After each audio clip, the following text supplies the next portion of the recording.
ओम शांति।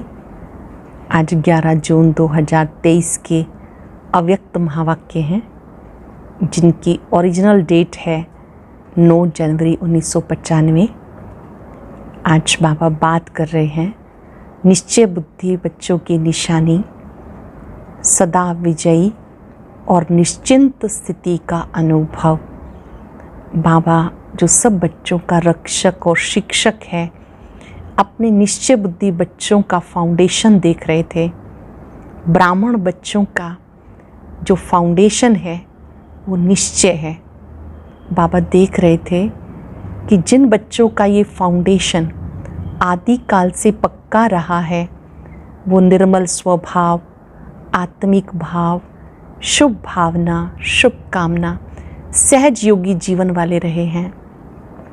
जिन बच्चों का ये फाउंडेशन पक्का रहा है वो सदा निश्चित विजय का अनुभव करते हैं, निश्चिंत स्थिति का अनुभव करते हैं। चेक करो, मेरा चारों ओर का फाउंडेशन पक्का है। बाप में, अपने आप में, ड्रामा में, दैवी परिवार में, चारों में ही निश्चय पक्का है। या कई बच्चे कहते हैं कि हमें बाबा में तो पक्का निश्चय है, लेकिन स्वयं की जब बारी आती है तो उसमें कभी कभी कमज़ोर पड़ जाते हैं। कहते हैं मैं विश्व कल्याणकारी आत्मा हूँ, मास्टर सर्वशक्तिवान हूँ, और अपनी कमज़ोरियों को भी जीत नहीं पाते हैं। कभी कभी परिवार में फाउंडेशन कमज़ोर हो जाता है। बाबा में पक्का निश्चय है, लेकिन परिवार में आपस में खिटपिट देखकर कहीं ना कहीं निश्चय का अभाव हो जाता है। कहते हैं कि बाबा अच्छा है, लेकिन ये परिवार अच्छा नहीं। बाबा ने कहा माला में दाना दाने के समीप होता है, तब माला अच्छी लगती है। तो अगर आप परिवार के साथ मिलकर नहीं चलेंगे तो सतयुग में राजा कैसे बनेंगे। ऐसे कई बच्चों को ड्रामा पे पक्का निश्चय नहीं है, नॉलेजफुल होकर नहीं चलते हैं। ब्राह्मण परिवार में सिर्फ ये नहीं जानना कि मैं ये हूँ। जानने का अर्थ है मानना और चलना। सिर्फ जानना नहीं कि मैं ये हूँ, लेकिन मान करके चलना है। इसमें बाबा ने का नंबरवार हो जाते हैं। अगर चारों ही निश्चय के फाउंडेशन पक्के हैं तो निश्चिंत स्थिति का अनुभव करेंगे, व्यर्थ से मुक्त रहेंगे। बाबा ने बहुत गुह्य बात समझाई कि जब आप बाबा के पक्के बच्चे बनते हैं तो आपको मर्यादाओं पे चलना है, कहीं पर भी मर्यादाओं में लूज़ नहीं होना है। बेफिक्र बादशाह तो बनना है तो व्यर्थ से बेफिक्र बन जाओ। कई बच्चे व्यर्थ की बातों पे बहुत ध्यान देते हैं, मर्यादाओं के ऊपर इतना अटेंशन नहीं होता। फिर कहते हैं बाबा ने कहा है ना बेपरवाह बादशाह बनो। बाबा ने कहा व्यर्थ से बेपरवाह बनो, मर्यादाओं से बेपरवाह नहीं तो अपनी ही कमजोरियाँ यमदूत के रूप में डराती रहती हैं। उसमें भी आपके अपने व्यर्थ संकल्प, अपनी कमजोरियाँ आपके सामने भूत बनकर आती हैं, यमदूत बन के आती हैं। यहाँ बाबा ने सावधान भी किया कि सिर्फ चेकर नहीं बनना, अपनी चेकिंग के साथ साथ चेंज भी करना। अगर चेक करेंगे, चेंज नहीं करेंगे तो बहुत काल से वैसे ही संस्कार पड़ जाएंगे। सुनेंगे बाबा के मधुर बोल। मुरली का सार है निश्चय बुद्धि की निशानियाँ, निश्चित विजयी, सदा निश्चिंत स्थिति का अनुभव। निश्चय बुद्धि की निशानियाँ, निश्चित विजयी, सदा निश्चिंत स्थिति का अनुभव। आज सर्व बच्चों के रक्षक और शिक्षक बाप दादा अपने सभी ब्राह्मण बच्चों के फाउंडेशन को देख रहे थे। ये तो सब जानते हो, वर्तमान श्रेष्ठ जीवन का फाउंडेशन निश्चय है। जितना निश्चय रूपी फाउंडेशन पक्का है, उतना आदि से अब तक सहज योगी, निर्मल स्वभाव, शुभ भावना की वृत्ति, आत्मिक दृष्टि सदा नेचुरल रूप में अनुभव होती है। जितना ये फाउंडेशन पक्का है, उतना सहज योगी, निर्मल स्वभाव, शुभ भावना की वृत्ति और आत्मिक दृष्टि सदा नेचुरल रूप में अनुभव होती है। हर समय चलन और चेहरे से उनकी झलक अनुभव होती है। क्योंकि ब्राह्मण जीवन में सिर्फ जानना नहीं कि मैं ये हूँ, बाप ये है। जानने का अर्थ है जो जानते हैं वो मानना और चलना। अंडरलाइन करेंगे, जो हम जानते हैं उसे जानने के साथ साथ मानना और चलना। बाप दादा देख रहे थे जो भी बच्चे अपने को ब्राह्मण कहलाते हैं वो सब ये फलक से कहते हैं हम निश्चय बुद्धि हैं। तो बाप दादा सब निश्चय बुद्धि बच्चों से पूछते हैं, जब आप सब कहते हो हम निश्चय बुद्धि विजयी हैं, तो कभी विजय कभी हार क्यों होती है? कभी थोड़ी थोड़ी हलचल होती है तो क्या उस समय निश्चय खत्म हो जाता है? जब निश्चय बुद्धि सदा हो तो विजयी सदा हो कि बीच बीच में घुटका और झुटका होता है? निश्चय का फाउंडेशन चारों ओर से मजबूत है या चारों ओर के बजाय कभी एक ओर कभी दो ओर ढीले हो जाते हैं? कोई भी चीज़ को मजबूत किया जाता है तो चारों ओर से टाइट किया जाता है। अगर एक साइड भी थोड़ा सा हलचल वाला हो तो हिलेगा ना। तो चारों प्रकार का निश्चय अर्थात बाप में, अपने आप में, ड्रामा में, ब्राह्मण परिवार में निश्चय, चारों तरफ के निश्चय को जानना नहीं लेकिन मान करके चलना। सिर्फ जानना नहीं, मान करके चलना। अगर जानते हैं लेकिन चलते नहीं हैं तो विजय डगमग होती है। अगर सिर्फ जानते हैं मानते नहीं तो विजय डगमग होती है। जिस समय विजय हलचल में आती है चेक करना चारों तरफ से कौन सा तरफ हलचल में है। बाप दादा देखते हैं कई बच्चों को बाबा में पूरा निश्चय है, इसमें पास है, लेकिन अपने आप में जो निश्चय चाहिए उसमें अंतर पड़ जाता है। जानते भी हैं, कहते कि मैं ये हूँ मैं ये हूँ, लेकिन जो जानते हैं मानते हैं वो स्वरूप में, चलन में, कर्म में भी हो, इसमें अंतर पड़ जाता है। जानते हैं, कहते भी हैं मैं ये हूँ मैं ये हूँ, लेकिन जो जानते हैं मानते हैं वो स्वरूप में, चलन में, कर्म में भी हो, इसमें अंतर पड़ जाता है। एक तरफ सोचते हैं कि मैं मास्टर सर्वशक्तिवान हूँ, विश्व कल्याणकारी हूँ, दूसरी तरफ छोटी सी परिस्थिति पर विजय नहीं प्राप्त कर सकते हैं। तो मास्टर सर्वशक्तिवान, लेकिन ये परिस्थिति बहुत बड़ी है, ये बात ही ऐसी है, तो क्या ये निश्चय है कि सिर्फ जानना है लेकिन मानकर चलना नहीं? कहते व सोचते हैं मैं विश्व कल्याणकारी हूँ, लेकिन विश्व को तो छोड़ो, स्व कल्याण में भी कमज़ोर होते हैं। अगर उस समय उन्हें कहो क्या स्वयं को परिवर्तन कर स्वयं कल्याणकारी नहीं बन सकते हो, तो जवाब देते हैं तो विश्व कल्याणकारी, लेकिन स्व कल्याण बहुत मुश्किल है, ये बात बदलना मुश्किल है। तो विश्व कल्याणकारी कहेंगे या कमज़ोर? तो स्वयं में भी परिस्थिति प्रमाण, समय प्रमाण, संबंध संपर्क प्रमाण स्वरूप में आए, ऐसे निश्चय बुद्धि की विजय हुई पड़ी है। जैसे सबको पक्का निश्चय है, कौन सा निश्चय? मैं श्रेष्ठ आत्मा हूँ।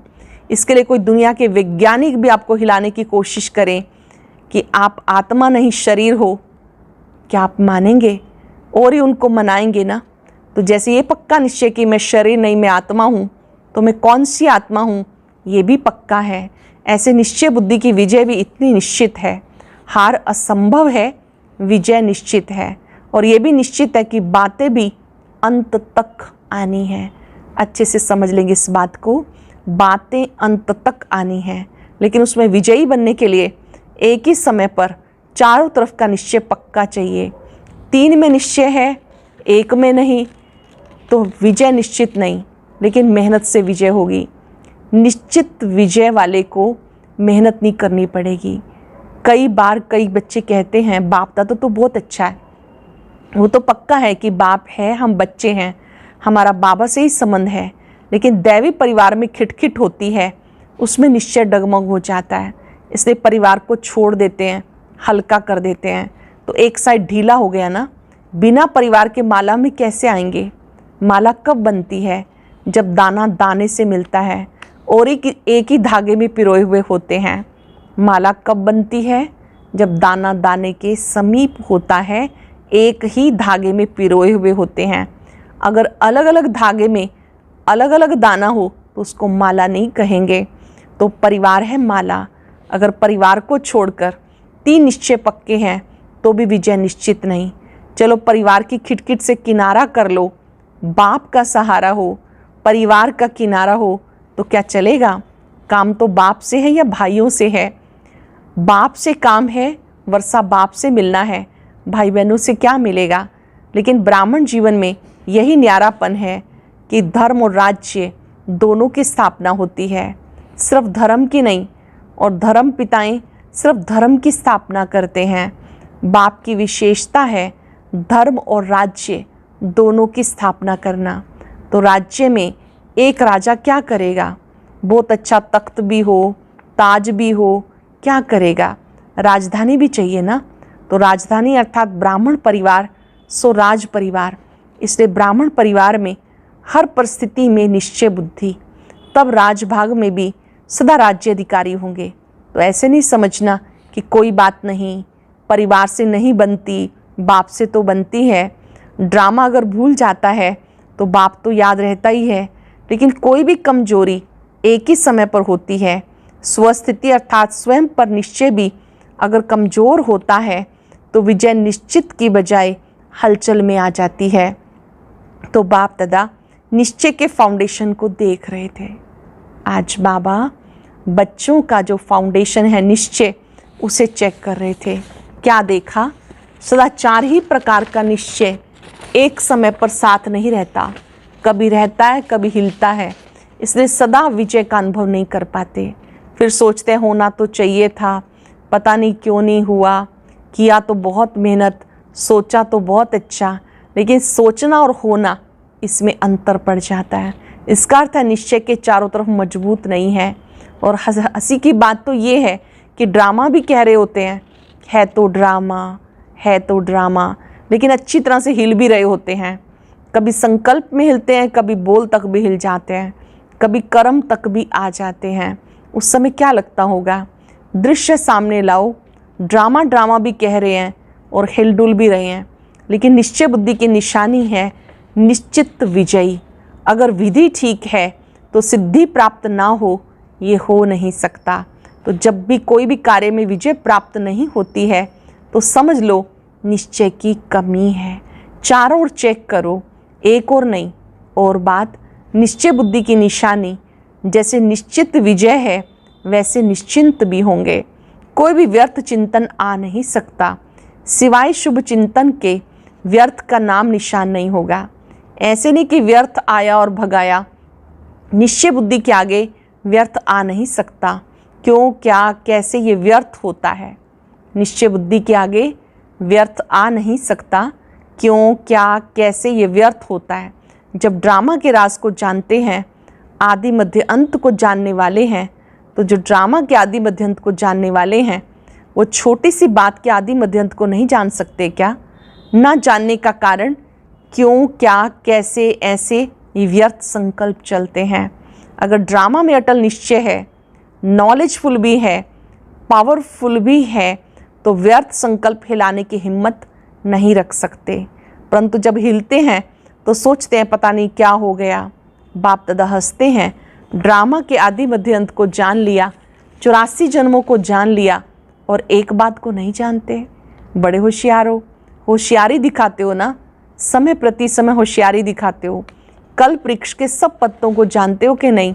सभी वृक्ष के फाउंडेशन में बैठे हो ना, या 7-8 ही बैठे हैं? तो जड़ में बैठे हुए हो, वृक्ष को जानते हो, पत्ते पत्ते को जानते हो, और ये पता नहीं कैसे आप कल्प वृक्ष के पत्ते पत्ते को जानते हो और कहते हो ये पता नहीं कैसे।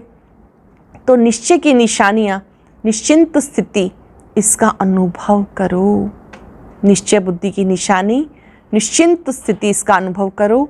होगा, नहीं होगा, क्या होगा, कर तो रहे हैं, देख तो रहे हैं, इसको निश्चिंत नहीं कहेंगे।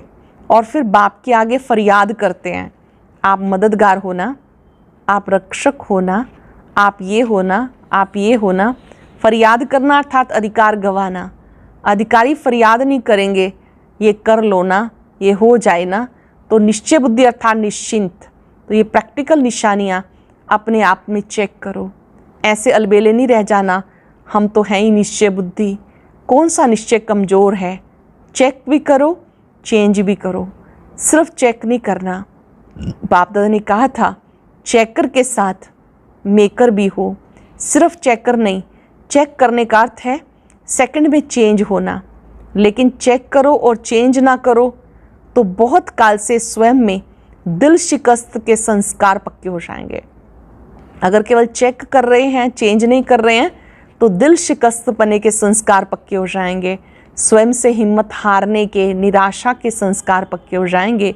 और जो बहुत काल के संस्कार हैं वो अंत में अवश्य सामना करते रहेंगे। कोई सोचे अंत में तो मैं सिवाय बाप के और कुछ नहीं सोचूंगा, लेकिन हो नहीं सकता।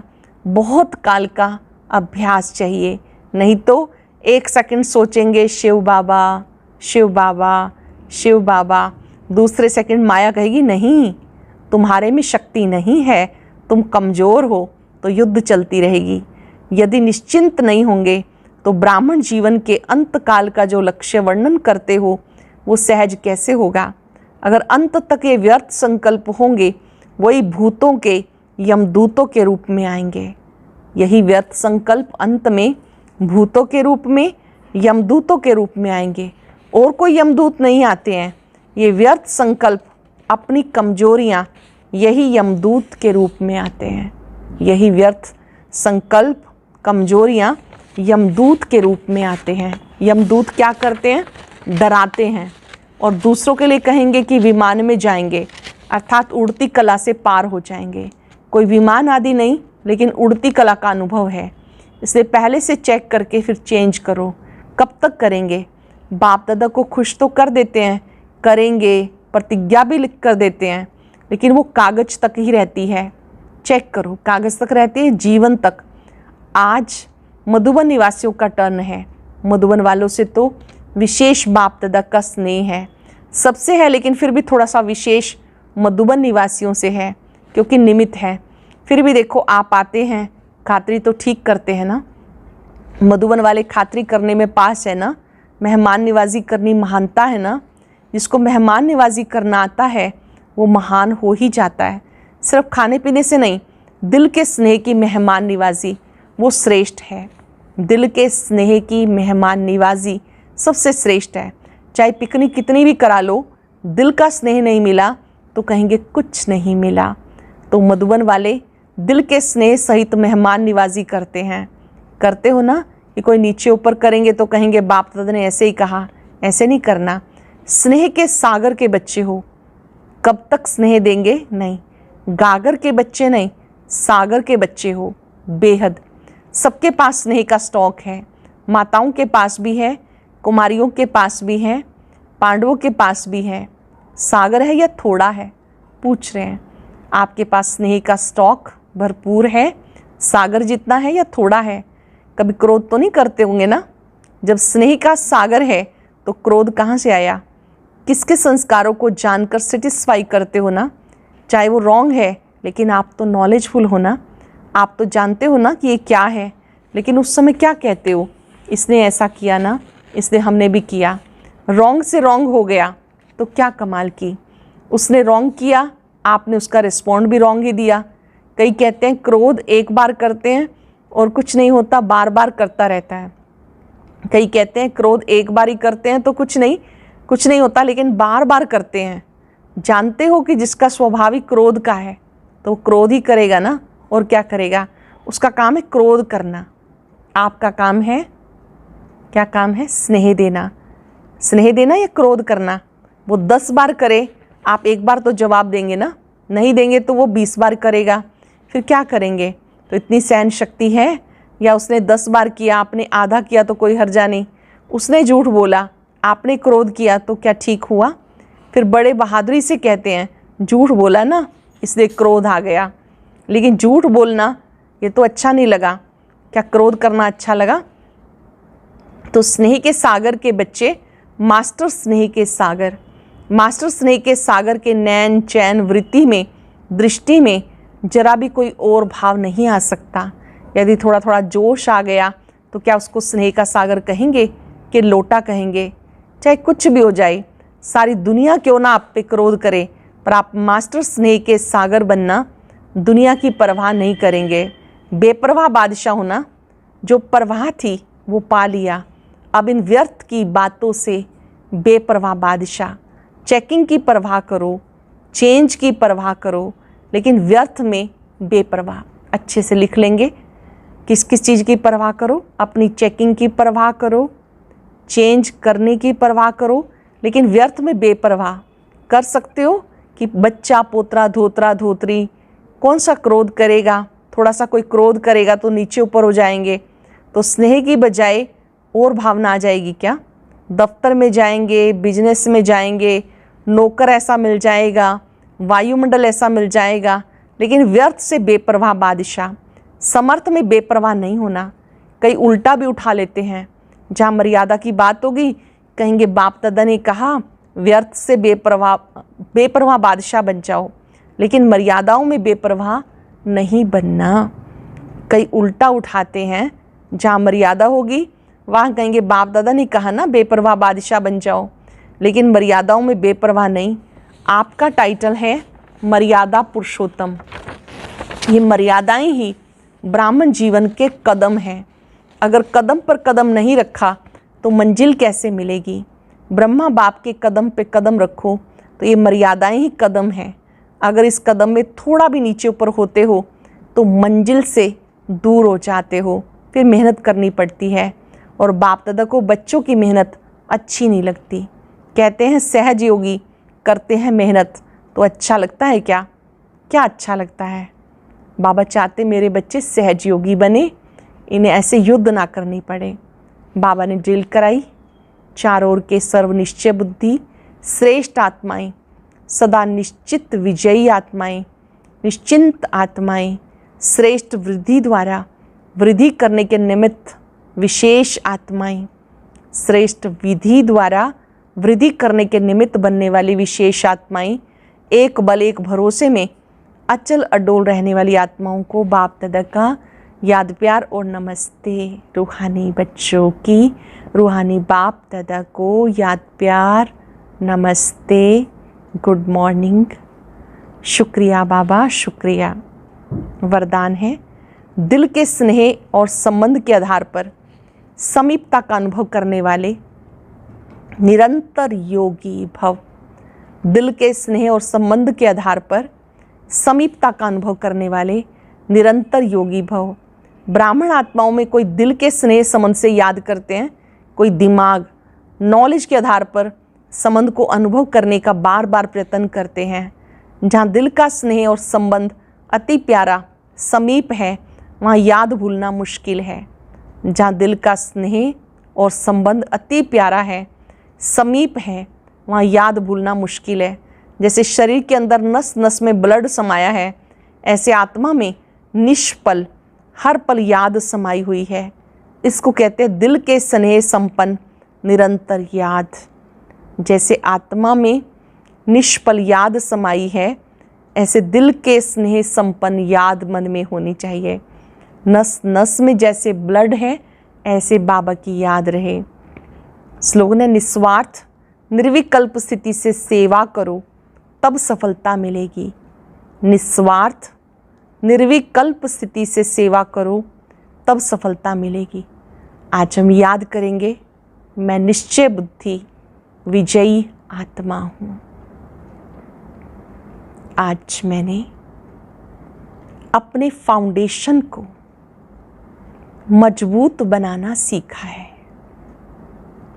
मुझे अपने आप में, बाबा में, ड्रामा में, परिवार में पक्का निश्चय है।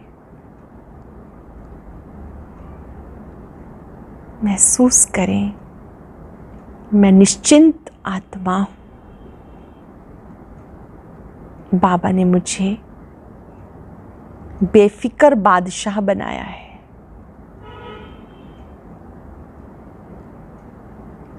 मैं निश्चय बुद्धि विजयी आत्मा बाबा के सानिध्य में शक्तियां प्राप्त कर रही हूं।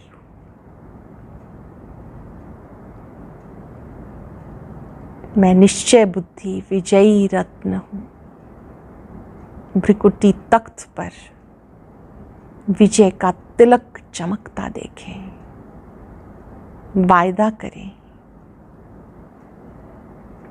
मैं अपनी चेकिंग करके फाउंडेशन को मजबूत बनाऊंगी। दृढ़ प्रतिज्ञा से सफलता को प्राप्त करूंगी। शुक्रिया बाबा, शुक्रिया। ओम शांति शांति।